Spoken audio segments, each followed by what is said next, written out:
Hello, my name is Jeremy Michael Arndt. I'm 34 years old. It is March 21st, 2019, here in Chicago, and I just met the lovely, I forgot your name. That's okay. My name is Katie Rice. Katie, yes, Yes, sorry. that's okay. My name is Katie Rice. I'm 22. Today's date is Thursday, March 21st, 2019. I'm in Chicago, Illinois, and I'm here with my new friend. So I understand that you wanted to come in today and give us an overview of your grandfather's life, and that you wanted to read something about his life to give us a brief summary. Yes, I wrote this after his funeral. I put this on Facebook here. Let me see. All right. On Saturday, we lay to rest the farmer and World War II veteran, my grandfather, Arthur Arndt. My cousin, Pastor Adam Phillips, officiated the service. Frank Taylor and I shared a few words as well. We carried him out to the tune of "Daddy was never the Cadillac kind." Hardest working man I've ever known. He did his bit for king and country and spent the rest of his life living in peace and trying to forget the horrible things he saw. He was born in Big Rapids, Michigan on February 13th, 1922 to Alfred and Lulu Arndt. Raised during the Depression, he had to leave school at the age of 14 to take over the family farm when his father became very ill. The mantle of manhood was placed on his shoulders at an early age, and then the world erupted into war. There's nothing glorious about war, he told me on more than one occasion. He was drafted into service in 1942, with the option of taking a deferment and sending his brother Orrin in his place. He didn't, and he went instead because he said, if something would have happened to Orrin, I wouldn't have been able to live with myself. No greater love hath a man than to lay his life down for a friend, or in this case, a brother. That's the kind of man he was. So he went and fought for 4 years in the Army in the worst theater of the war, the Pacific, against the Japanese. A mortarman first, a sniper second. His tour took him from Papua New Guinea to the Philippines and to Korea for a couple months after the Japanese surrender. My grandfather suffered from PTSD from his time in the service and had nightmares for years. Yet, he eventually married my grandma Verla Michael and had my dad and Aunt Karen. He worked as a farmer for most of his life, and when he retired at age 62, he worked for other farmers in the area driving potato trucks and caring for beef cattle that the other farmers paid him to do until he was the age of 84. He wasn't a particularly religious man, but he did have deep faith in God and knew who his Savior was. Not a perfect man, but he did teach his children and grandchildren by example on how to be honest and hardworking. He would say quite often, just make sure you do the right thing, regardless of what anyone else does. I consider myself blessed that he shared much of his experience in World War II with me, because he didn't share a lot of it with anyone else. He's one of the many reasons why I'm proud to be an Arndt. He passed on to glory March 2nd, 2018, at the age of 96. I know he's reunited with my grandma, again, who passed away in 2006. It was an honor knowing you, and I will not forget, and I will tell about you to my children and grandchildren. Well done, sir. Well done. I can tell that he meant a lot to you. He did. Yeah. And you told me earlier that you were really the only relative that he shared a lot of his experiences with, right? Yes. Why is that, do you think? The war was really hard on him. He fought against the Japanese, which was one of the worst theaters of the war. And it took a toll on him. Like, for years after he came back home in 1946, he didn't get married for a long time. He got married when he was 34. He had nightmares a lot, and they continued for years. Sometimes he wouldn't be able to sleep because he had that stuff going on. So my dad told me that sometimes when he was growing up, my grandpa would go out to the barn and just start working on a lot of stuff. And at the funeral, Frank, the one I mentioned before, he was a family friend of ours. He mentioned that one time he talked to my grandpa, and my grandpa told him the reason why he worked so hard was to tire himself out so he could sleep. So you think your grandpa sharing his experiences with you allowed him a form of catharsis or therapy, being able to talk about it with someone who understood? I think so. I think it, because it took years for him to share these stories with me, just a little bit more. And I think it was because someone cared. Someone wanted to really know what happened, and it kind of let his guard down, and he began to share. And towards the last few years of his life, he started sharing details a little bit with some other family and friends. And I remember my dad saying, I grew up with Grandpa all those years, and I didn't even learn a tenth of what you learned growing up. So, Right.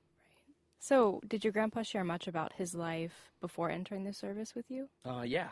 He was born in 1920, 21, 22. Yeah, he basically was raised during the Depression, right there in rural Michigan. Morley's a town. So, Did he have siblings? yes, he had 2 brothers. Did he talk about how hard that was for his family to care for 3 children during the Depression? Yeah. During the Depression, they had this like 3-bedroom house, but they also had his grandfather and uncle and a few other older family members all living together during the Depression there. And yeah, there was a lot of people in that house. I'd say so. And you said it was a farming family? Yes. What specifically did they farm? Just local farmers, small farmers. My great grandfather, Alfred Arndt, he owned like 200 some odd acres, which is nothing compared to modern farmers, but just cattle. I think it was more or less a dairy farm. Okay. Yeah. And that was a generational family business, like it had been passed down? More or less, Okay. yes. Mm-hmm. Okay. And then how old was your grandfather when you said that he was drafted or asked to serve? 20 years old, 1942. And you said that he was allowed the option to defer and pass the service on to his brother. Yes. Did he ever talk about why he did that? Well, yes. He said if anything would have ever happened to his brother, he wouldn't have been able to live with it. I mean, sending his brother in his place, and then if something happened to Orrin. An interesting story about that. Orrin was actually pretty resentful to my grandpa because of that. For a lot of years, it kind of damaged their relationship. You got to remember, it was a totally different time back then. People. My grandfather, he was drafted. He didn't volunteer, but to serve their country back then, there were guys that were rejected from the service and they ended up committing suicide. I mean, Wow. It was just a totally different mindset than we have today. And how old? You said Orrin was his name? Yes. How do you spell that? That's unique. Orin. Oh, Orrin. Okay. Mm-hmm. Okay. How old was he at the time that your grandfather was drafted? 17, 18. I would imagine old enough to go into the service. I'm not exactly sure about Right. the age, but Right. I wasn't sure if the drafting ages differed in World War II than like Vietnam, say. well, you could go in at 17 with your parents' permission, but you could sign up at 18, so by yourself. Now, I'm unfamiliar with military history, or less so than you are, presumably. But was that a common practice to be able to defer your drafting to a sibling or to a relative? I think so. On my mom's side, well, I don't know. That's kind of weird how that worked out because Orrin never got drafted into the service. But on my mom's side of the family, her brother volunteered for the service, and then he basically did that. I know I'm going on a tangent, but he basically did that so his brother Carl wouldn't have to be drafted, but they ended up drafting Carl anyway. So, and there was only 2 sons in that family, and there were 3 sons in my grandpa's family. So, I'm not exactly sure how that one worked. Right. That was also World War II when Yes. you said the uncle. Okay. Now, prior to being drafted in World War II, had any of your ancestors served in the military at all? Yes. On both sides of my family. Funny you should bring that up. On my mom's side of the family, I'm descended from a Civil War veteran. His name was Henry Strope Jr.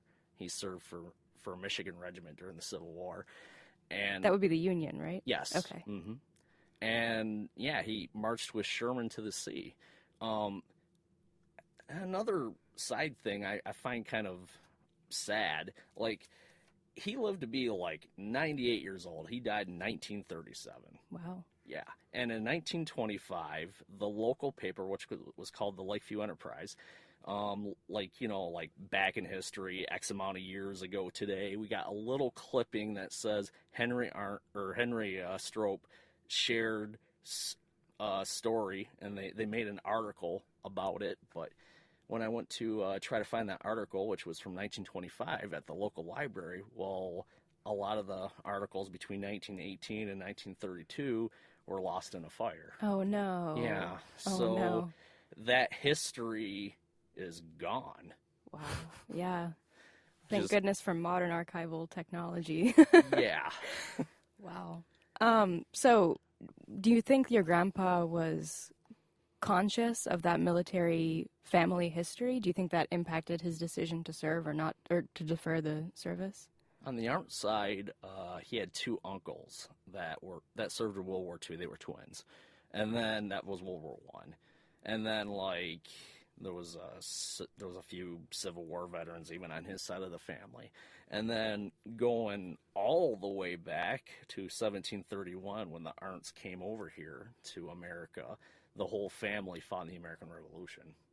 Oh, wow. All 8 sons, all with the last name of Arndt. 2 of them my direct ancestors, father and son.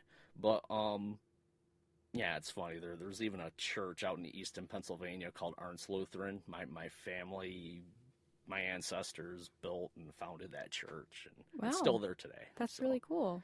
yeah. It's great to have that marker of family history. Mm-hmm. Did your grandpa ever talk to you about how he felt when he got that call to service? Well, he did his bid for king and country. Is it something that he would say to you, or is that you interpreting what he would say? That's more or less me interpreting. Okay. That's my spin on it. Yes, my grandfather was a patriotic guy, but having spent 2 years in total combat from 43, more like 3. 3 years in actual combat from the front lines in Papua New Guinea and the Philippines, and then beyond. I don't know. He decided to. He was patriotic, and I think he was kind of a little proud of his service. But then again, he was in war. He was in the nastiest theater of that war. It was inhumane. I mean, if he had to press a rewind button and not do it, I don't think he would have. I mean, Right. he was in jungle warfare. The Japanese fought very dirty, and I'm not saying the Americans, they had to get dirty too. But I mean, if he had a choice, I don't think he would repeat it. He would have repeated it. Where was his duty station overseas? Well, he was when he was drafted in 1942. They originally he was in the 6th Infantry. The Army Infantry is called the Sightseeing 6. There's the emblem for the 6th Infantry right there. A 6-pointed red star. Yes. Okay. The Sightseeing 6. Yeah, the 6 points are for the 6 then. Mhm. Okay. Cool. Yeah. That was his unit. He was, 6th Infantry Army, 1st Regiment, Company M. And where were they specifically? I know you said Pacific and Japan. Yes, You they were originally in Nevada in the beginning because they were going to send that unit to Africa to fight in the desert warfare there. So they were originally training for desert warfare, but then when the British drove the Germans out of Africa, then everything changed. So then they redesignated the 6 for the Pacific Theater, which was largely fought by the Marines, but the Army was there too, obviously. That must have been quite a shift in training from going from desert, like that kind of a mindset, to tropical, potentially jungle kind of climate, right? Mm-hmm. He was stationed in Hawaii there. They did some training there for a while there. And one of my favorite stories my grandpa told, he was on guard duty one night, and there was this sergeant that just did not like my grandfather. He just kept giving my grandfather really crappy duties, like kitchen duty or latrine duty. He just did not like my grandfather. And my grandpa was a quiet guy. He would take the duty and he would just do it. He wouldn't complain. And the sergeant just kept doing that to him over and over again. And then one time he was on guard duty one night, and he was holding the rifle, and the sergeant kind of walked up, had a cocky look on his face, and my grandfather was supposed to challenge him. So he yelled out, he's like, "Hey," and he yelled out the challenge. I forget exactly what the challenge was, but the sergeant just kind of sneered at him, kept walking, and then my grandfather was like, "Well, I was either going to get a court-martial for letting him pass without challenging him, or I was going to get a court-martial for shooting him." So he lifted up the rifle, racked around, pointed it at his head, and he said, "Sergeant, I told you to halt." And the sergeant halted. Oh, no. Did he ever get court-martialed for any of that? No. Actually, it was a couple days later. He went from private first class he went from private, is it private to private first class, or is it the other way around? But anyway, he got a promotion for promotion, that. yes. Oh, wow. A few days later, and the sergeant was a little nicer to him after that. Yeah, you got to earn respect in that kind of a situation, right? Exactly. What are some other stories that stick out to you from that time in your grandpa's life? He said he participated in 3 separate beach invasions. I know 2 of them were in Papua New Guinea, and another one was in the Philippines. I think he told me about his first night of combat. It was in Papua New Guinea, and they were on the shore. There was a lot of coral, so they really couldn't dig in. And my grandfather said the first night of combat, he thought he was going to die because they were shooting at him. He couldn't dig down because it was coral, and he was like, "Yeah, I was convinced I was going to die that night." And a lot of the people he trained with did die that night.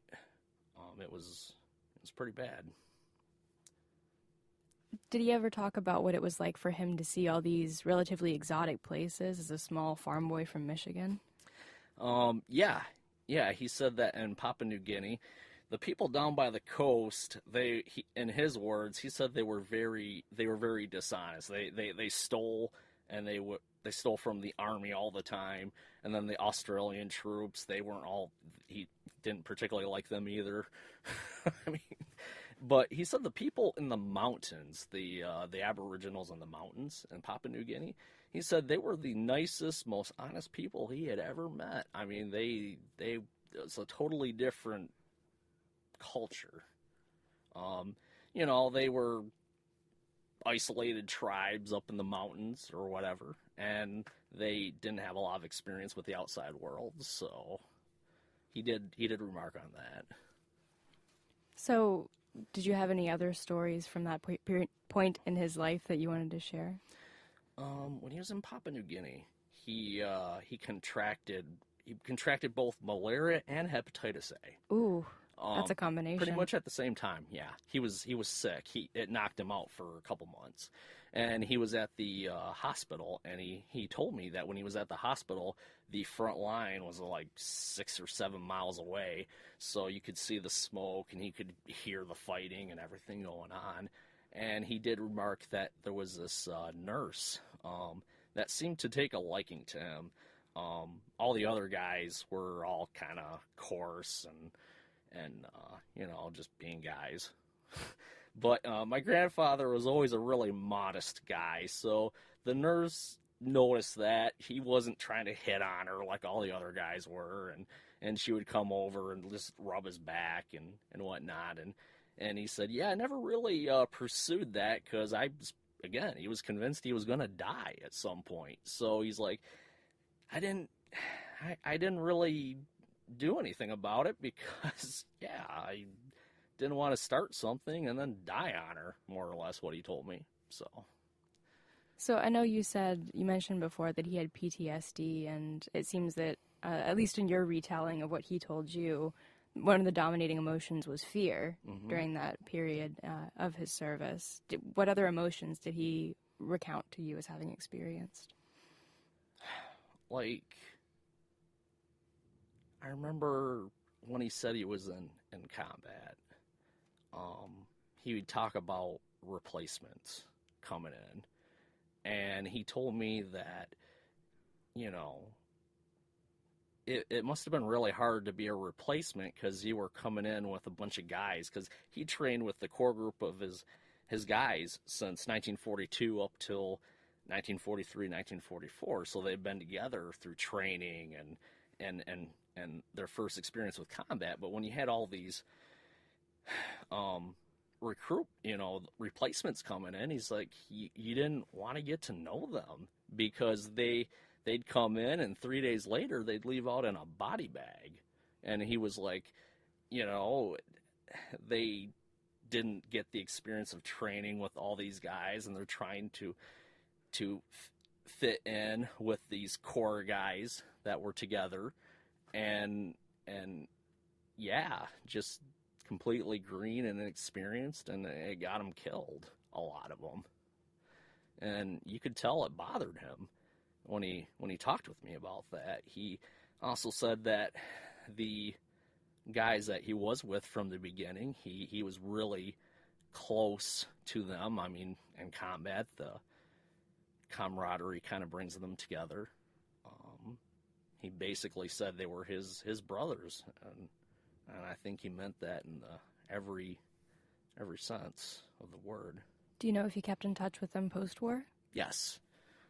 I don't know their names, but I do know that my dad said he actually went, and when they were still alive, he went with my grandma, and he visited them back in the 80s and 90s. I mean, we're talking like 40, 50, 60 years after the fact, and they still wrote each other and kept in contact. Have you seen any of that correspondence that they I have made? not. I don't even know.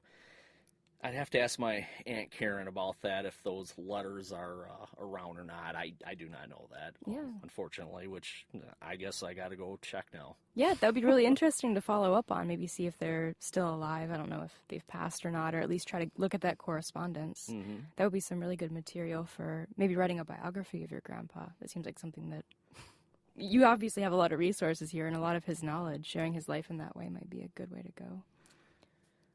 My grandfather would never have done one of these interviews. Never would have done one of these interviews. He wouldn't even let me videotape them or record them. So I had to commit all of this to memory. Right. But you do have some pictures. Yes, I do. Did you have anything that you wanted to show or share from that time? Well, let me see. I've got, these are his patches, and here is his dog tag. Oh, wow. And my grandfather, he was a mortar man, but he was also the sniper, too. He was a very good shot.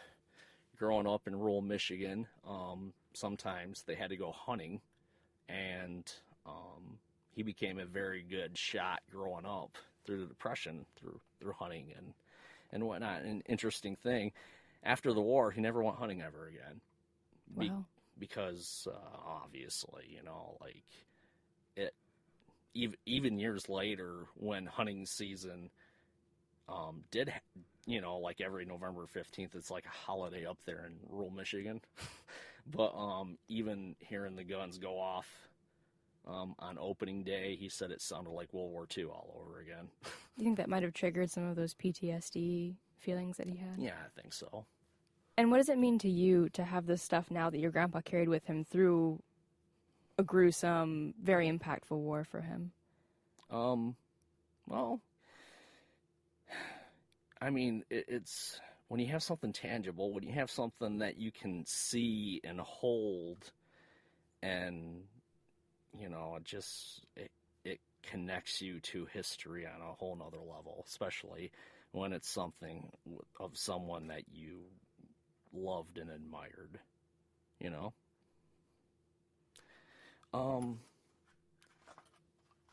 These are the shell casings, you know, like during a military funeral, they do the 21 gun salute.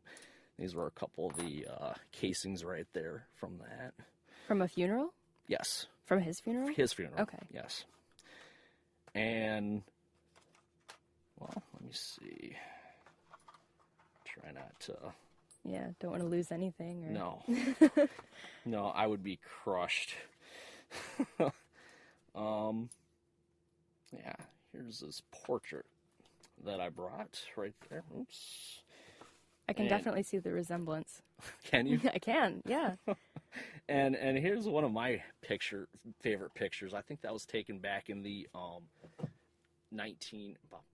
want to say about 1946, because I remember him telling me when that picture was taken, it was in a field that's now overgrown. It's not too far from where I grew up. Him and his dad were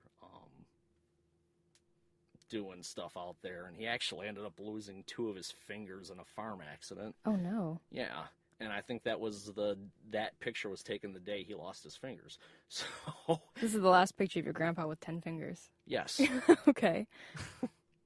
He wasn't able to wear a wedding band either because it was on his left hand. So he had a wedding band, but obviously he couldn't wear it. So.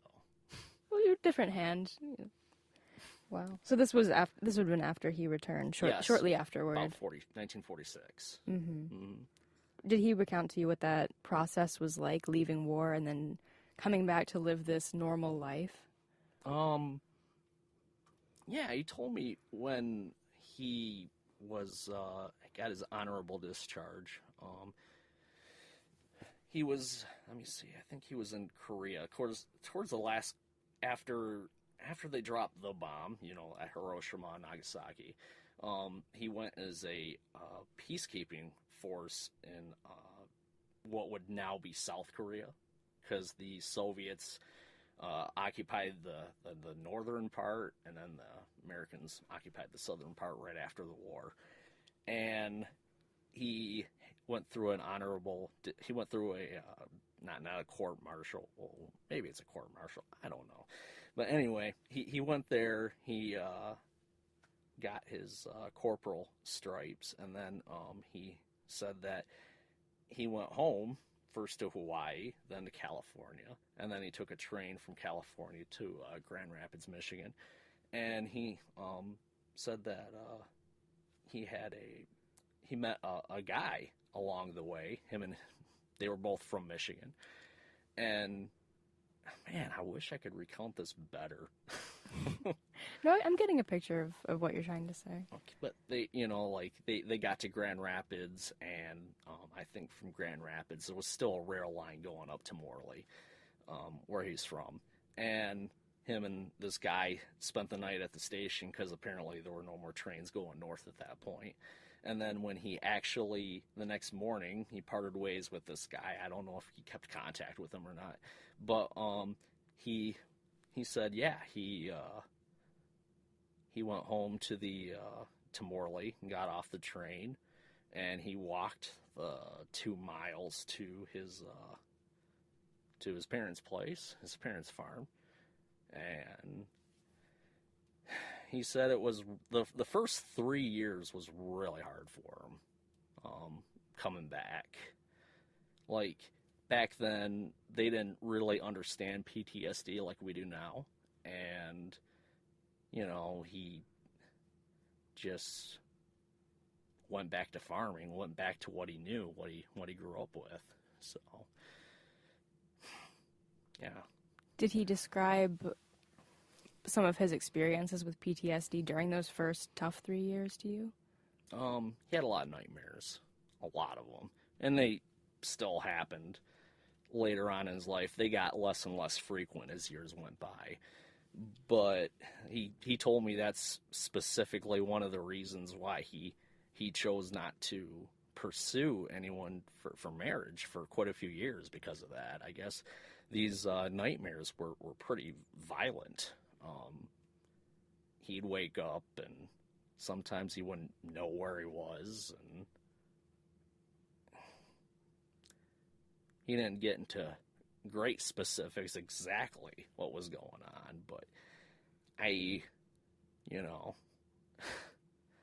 laying next to someone at night or whatever, and if he's flailing around or if he's reliving a memory where he had to, or because it was war, he killed people, obviously, and they were trying to kill him, and I can't even imagine what that does to a man.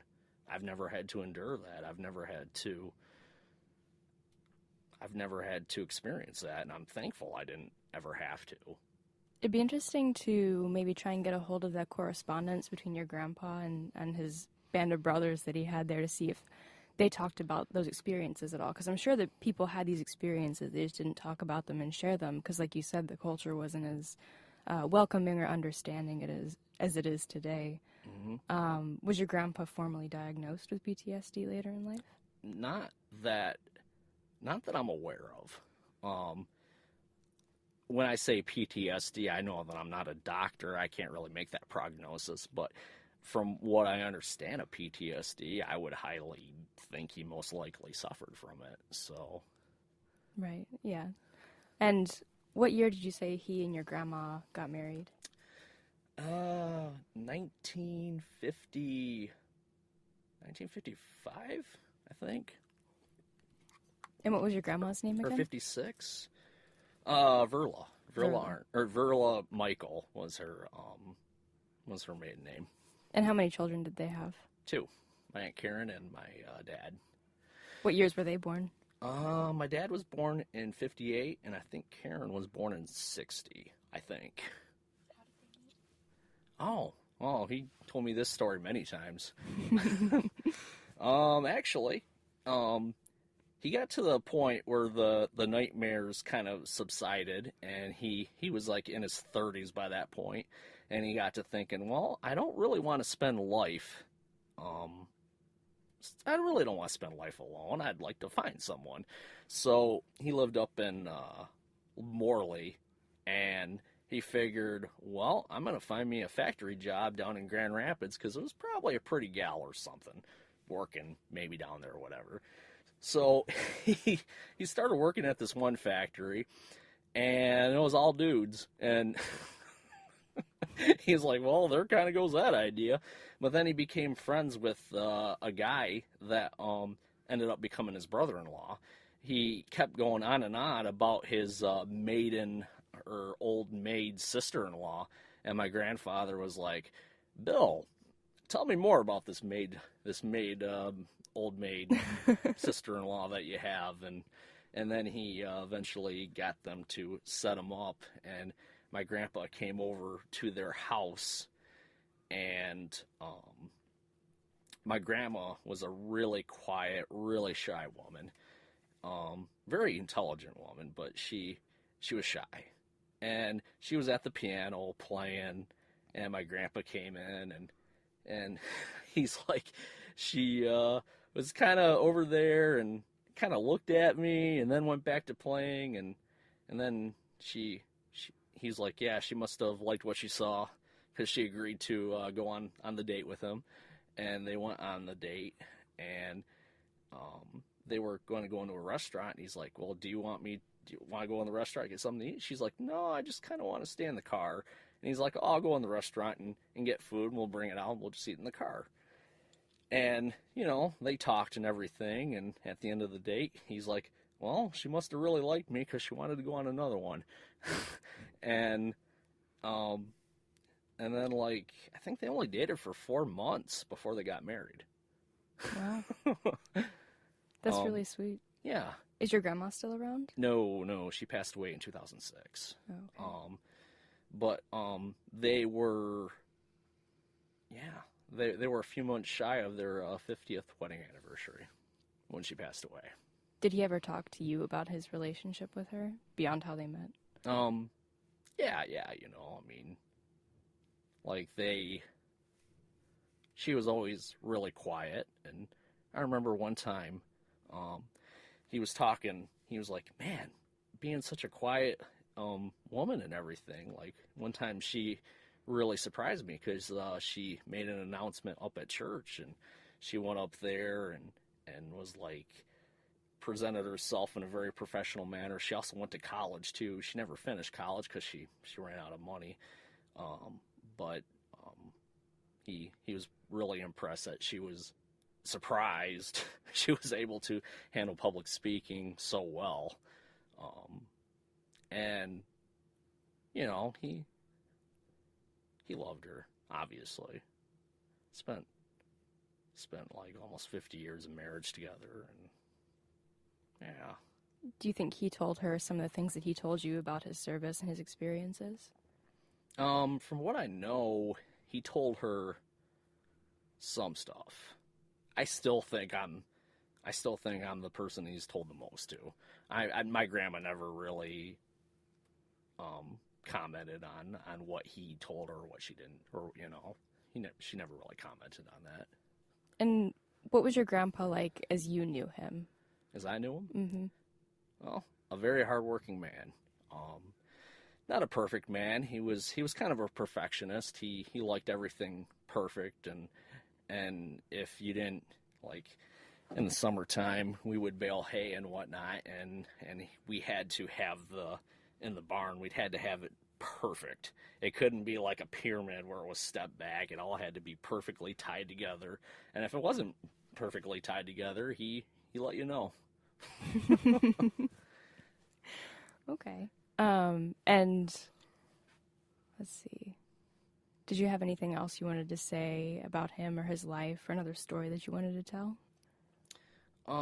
Yeah, during when he was in the Philippines, he saw, like, have you ever heard of the Bataan Death March? Yes.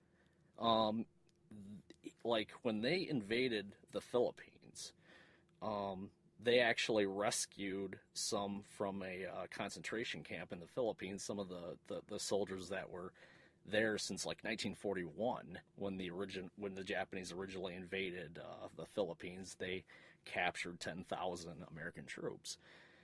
And he said they brought them through the line, and he said they were walking skeletons. They'd been malnourished, they'd been beaten, and they brought them through the lines, and he said he just remembered looking at them, and they were just, as I said, skeletons. And he also said one time, when he was in the Philippines, he was put in command of a platoon of Philippine soldiers, and he was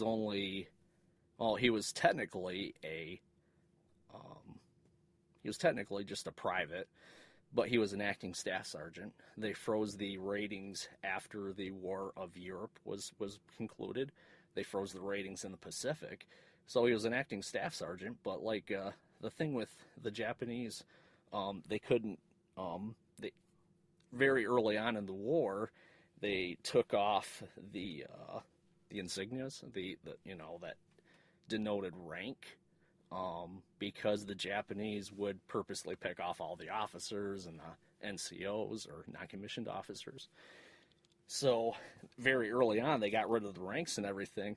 And when he was in charge of this platoon of the Philippines,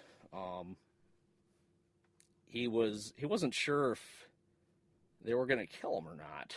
I don't know. I don't know. Like he said he was very good to them. So later on, they ended up carrying a lot of his gear, because he was going from point A to point B. It was 3 Americans in charge of, like, I think a platoon is roughly 1,000 men, somewhere around there. But not exactly sure where I was going with that story. Sorry. That's okay. What's one thing that you would either like to tell your grandfather or maybe ask him if he were still around? Well, I would like to